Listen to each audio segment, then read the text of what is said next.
wewe na kuhurumia. Mazegele boy, Mazegele boy, uya Kimanzi jana sendi tena mimi najuta. Yale mambo walofanyiwa Msaga sumu yamenikuta. Hadithi upele umepata mwenye kucha. Ndo nafungua kitabu ni hadithi yalonikuta. Mjini Instagram iliingia DM ya mshangazi wa Kiarabu. Ipi ikaeka picha yuko shambani, shingoni micheni, ametapaka dhahabu kila mahali akajinadi. Anakamata kitengo kule bandari, tamaa mbele nikaingia tu kichwa bila breki, kibenteni mseleleko kitonga kupena beti. Akaniita nikatembee kwa fujo nikabeba na mabegi. Tumejua na asubuhi jioni tukaanzisha mapenzi. Nikalikuta pande la mtu limekatika. Msomali si Msomali kamuarabu kamgazija. Kuepusha usumbufu pale pale simu nikaizima. Leo natunisha mishipa toto linaitwa Khadija.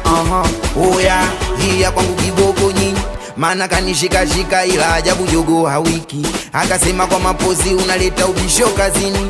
Ile amevua dera ajabu wana jogo wawili. Nikazimia kwa mbali nikasikia tumsaule, tumbanike tumkaushe, tule nyama tumtafune. Nikazinduka kutoka usingizini, kumbe naota Mungu mkubwa nye ameniletea ndoto kwa kunionya kurudi Insta.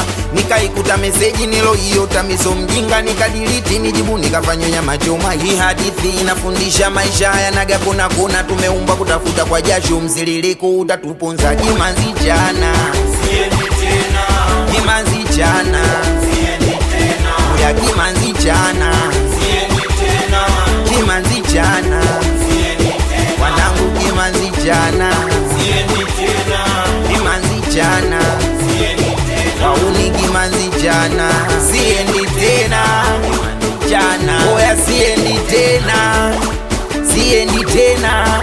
Green Gang na Mazegele boy.